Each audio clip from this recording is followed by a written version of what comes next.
My good people, this is the new baby in town. It is the latest car that you can get in the Kenyan market. It is a new introduction. It has been released in the Kenyan market recently. It is a 2019 model. I'm talking about a Toyota Raize. This car has 3-cylinder that is turbocharged, so you get enough power to overtake all the other cars on the highway, and at the same time you get excellent fuel economy. The car by itself, as you can see, the ground clearance is awesome. It has some nice alloy wheels, and in general the car is very well built. The interior is very comfortable. The back row also is quite spacious, and you get up to 370 liters of space at the back. So what I want to do today, I want to show you this new vehicle. If you like it, you can come and buy it, because it is a car that I highly recommend because of the fuel economy, and at the same time because of the spacing, and also the price is not that bad. 2.3 million shillings only, and the price is slightly negotiable. For that 2.3 million shillings, you're getting some of the things that you can't usually get with a car with 1000cc, good ground clearance, good alloy wheels, a very stable 3-cylinder engine that gives you 98 horsepower and 150 Newton meters of torque. The interior is excellent. Let me take you through and let's see what goes on in this Toyota Raize. Alright, so this is our car. If you want a small compact crossover SUV that is fuel economical, this is a car for you. And you want a car that is economical and at the same time it gives you the power that you require to maneuver through the Kenyan roads. This Toyota Raize races to the challenge. Alright, so as you can see from the first impression, the car is quite large. In terms of ground clearance, it is very, very adequate. You get around 17 centimeters of ground clearance. That means you can easily navigate in the Kenyan roads, be it on the highways, ama unataka kuingia ushago huko. This car will perform in those roads perfectly. So tukianzia mbele, angalia venye gari iko. I love this blocky design. It looks absolutely amazing. Now you have these LED headlights, even though you don't see the LEDs. These are LED headlights. You also have LED turn signals on the inside there, but the only thing that is missing on this one is the daytime running lights. For the higher trim, you can get the daytime running lights, but this one here that we have doesn't come with daytime running lights. As you move a little bit to the lower section, you have this fascia here that incorporates these fog lights. The fog light is good, bado inatumia halogen, iko sawa bado. And for the higher trim, utapata this part imekwa additional daytime running lights. Ukiangalia hapo uko na sensors for added safety, which means you can park this car pretty well, and also it will warn you in case you are approaching several things on the front. Grill yake iko sawa. I love the bumper. It's okay. We don't need the largest bumper in a car like this. The Toyota emblem iko sawa. I love this black piano black finishing on the grill. And then of course, as you move a little bit to the lower side, you get this very large grill. Watu wengine wanasema inakaa big sana, but to me I think it's perfect. It allows the engine to breathe easily, and also it allows maximum air entry to the engine. Front facing camera, so that in case you're moving around, unataka kuangalia nini iko hapo mbele, it becomes very, very easy. The side profile is okay, no complaints about that. I love this plastic cladding here. Kama ukipeleka gari zako ushago uko unatembea in bumpy roads and all that, you can easily do that. In case the car takes damage, easy plastic cladding will collect your damage yote, sawa. So before your car gets scratched, this plastic cladding takes all the damage. Now you have these large wheels. These are 16-inch tires. They are quite large, and also you have 16-inch alloys, which are original wheels from Toyota, as you can see here. These are very, very good. We have disc brakes on the inside, and as usual, this car comes with the McPherson strut suspension with coil and springs. So gari kama hii uta expect kuja na suspensions za luxury cars. No, it's this normal standard suspensions which works as it is required. Now hapa chini, ground clearance is excellent. I think it is perfect. It's even higher than the ones that you see in a Toyota Fielder, or even the likes of what do you call this, the Yatsumira and the Toyota Vitz, sawa. So kama unataka gari yenye iko na good ground clearance, this Toyota Raize raises to that challenge. On the side mirrors, you have LED turn signal. You also have camera on the side mirror, at least to get to the 360-degree view. And of course, on the inside, you have this blind spot monitoring system, so that in case somebody is driving next to your car, you'll be warned kama mtu anapita hapo kwa the blind spots area. Keyless entry, chrome plated door handles as usual, iko sawa kabisa. I love those chrome finishing on them. Backside iko sawa, no issues at all. The backside is okay.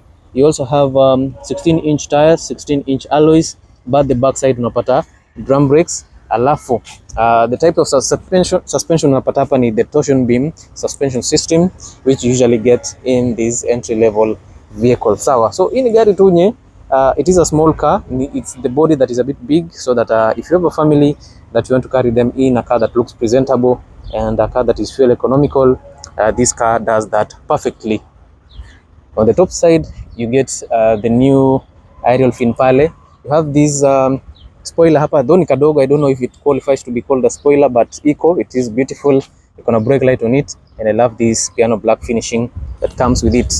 Huko nyuma you have this true design here.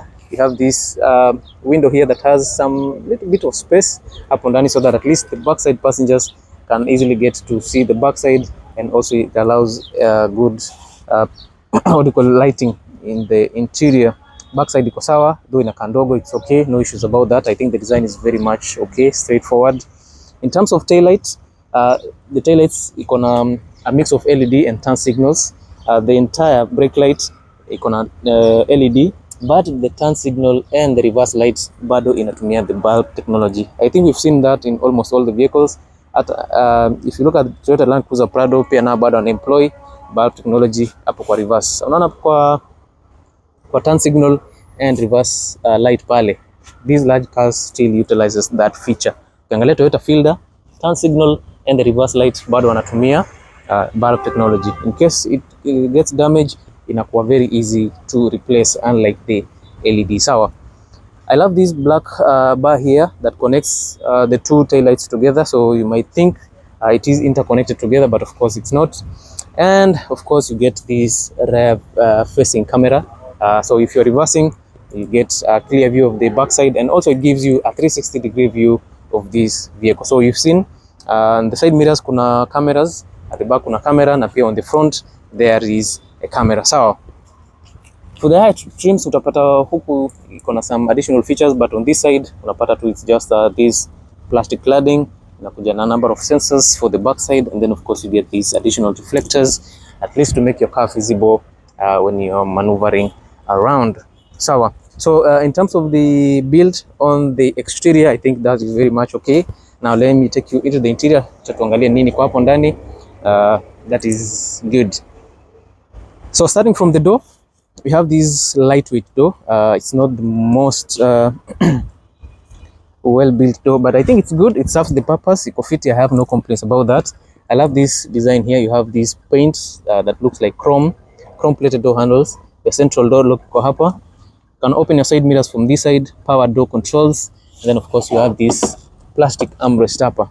On this side, you have storage space. It's not the largest, but it is very, very adequate. And you have these beautiful speakers here. Hapo kwa infotainment system nijaribu kuwasha, but the sound quality is not the best because this is an entry level vehicle, so you don't expect it to have the best quality. Now ukiingia huku ndani, this is how it is. This is how the cockpit is. The car looks beautiful. Usually the seats are fabric, but this specific unit imekuja na seat covers.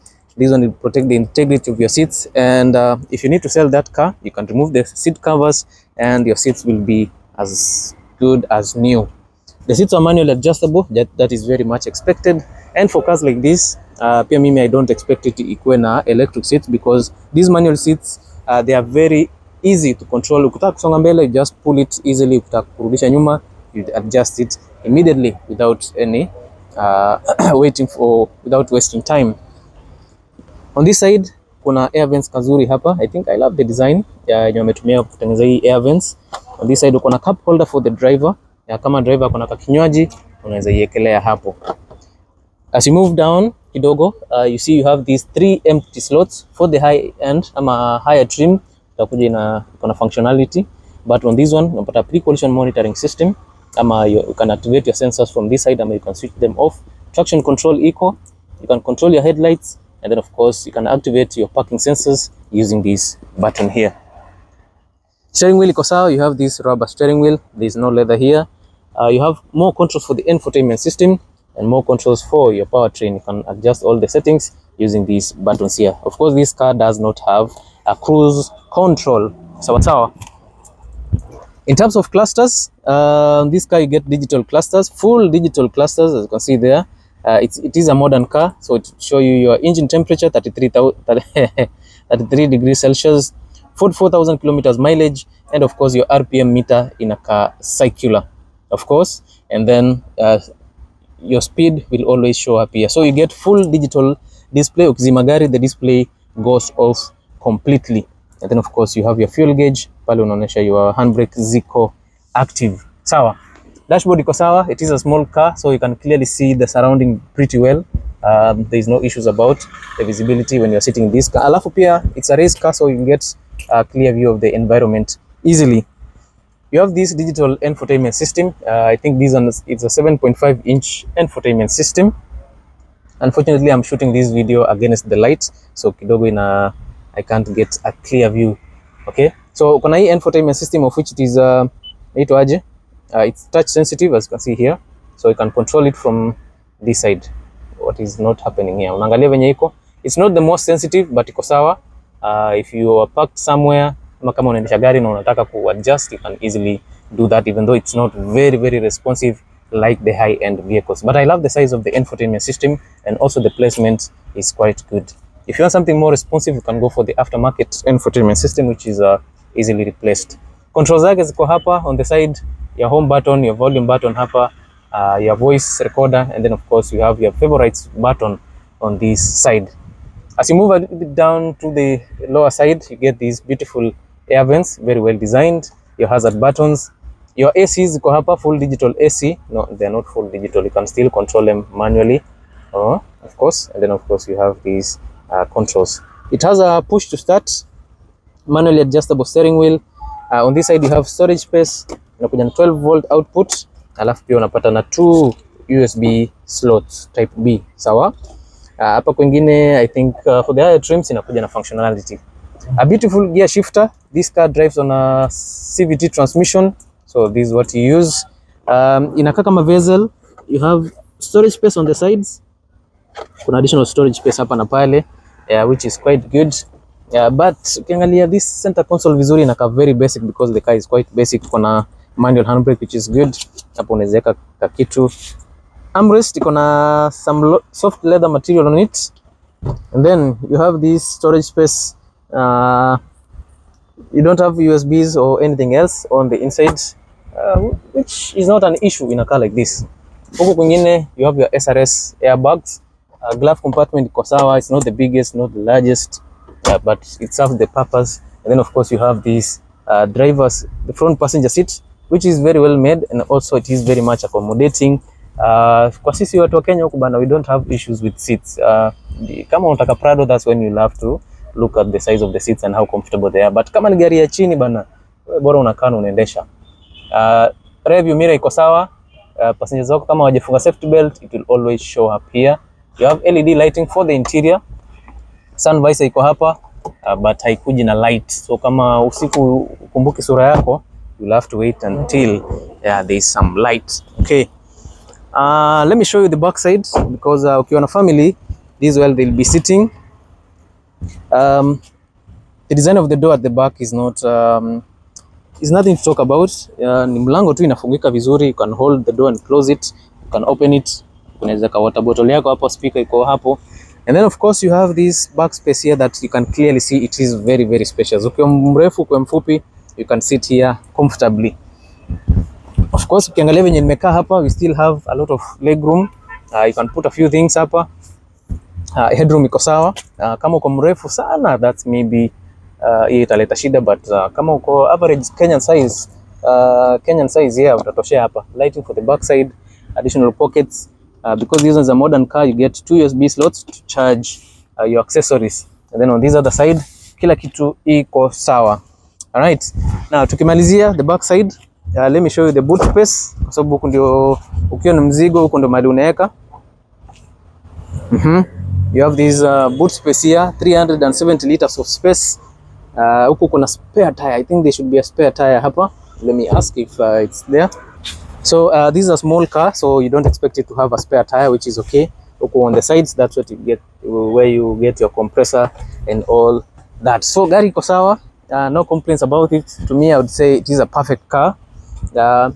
If you're a first time car buyer, and you want a good car that you can use to carry your families hapa na pale, ama let's say you just want a good car to carry your family around, na una pesa mingi, you just want a good vehicle that doesn't consume a lot of fuel, this is one of those cars.